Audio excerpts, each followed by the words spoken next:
80 शब्द प्रति मिनट शुरू।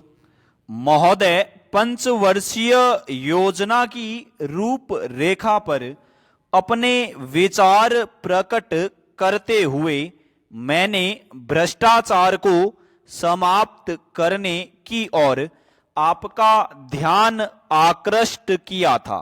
यदि भ्रष्टाचार इस देश से दूर नहीं होगा तो जो आशाएं हम करते हैं वे पूरी नहीं होगी। आज तक जो होता रहा है उसमें एक सबसे बड़ी बाधा हमारे सामने यह आई है कि अधिकारियों का ध्यान देहातों की ओर नहीं है, उनका ध्यान शहरों की ओर अधिक रहता है। यही कारण है कि 80% आबादी की ओर जो देहातों में रहती है वे ध्यान नहीं दे पाते हैं। चेंज मेरा सबसे पहला सुझाव यह है कि आपके अधिकारियों को निश्चित रूप से देहातों में रहना चाहिए।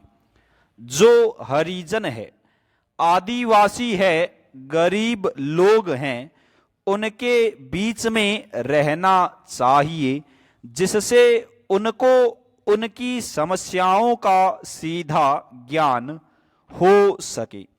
आप कुछ ऐसी व्यवस्था कीजिए कि हर अधिकारी वर्ष में कम से कम 15 दिन देहातों के अंदर जाकर रहे और उन लोगों के सीधे संपर्क में आए।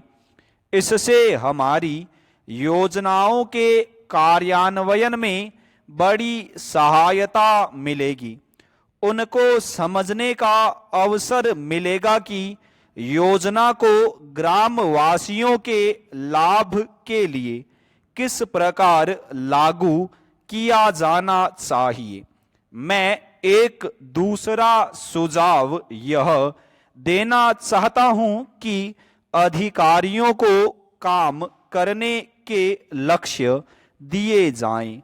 उनको निर्धारित लक्ष्य पूरे करने होंगे और जो अधिकारी निश्चित समय के अंदर उन लक्ष्यों को पूरा कर लें उन्हें प्रोत्साहित किया जाना चाहिए और यदि वे उसको पूरा नहीं कर पाते हैं तो इसी तरह से उनकी अक्षमता समझनी चाहिए। चेंज आज चारों ओर से यह कहा जा रहा है कि स्थिरता नहीं है।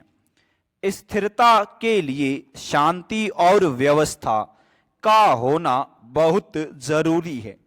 यदि देश में शांति और व्यवस्था होगी तभी हमारी योजनाएं चल सकती है। हमारी जो शक्ति आज शांति और व्यवस्था स्थापित करने में लगती है उस शक्ति का इस्तेमाल हम अपनी योजनाओं के काम में लगा सकते हैं। हमारा पिछला अनुभव यह बतलाता है कि तानाशाही इस देश में नहीं चल सकती और उसे चलने भी नहीं देना चाहिए। अब जहां तक दूसरे कार्यक्रम का संबंध है जिस पर कार्यवाही चल रही है उसमें कई नेता शामिल हैं। यदि वे एक रूपता दिखलाएंगे तो देश में अशांति पैदा होगी, हमारा प्रजातंत्र समाप्त हो जाएगा। इसलिए इस बात को जितनी भी गंभीरता से लिया जाए उतना ही कम है। स्टॉप।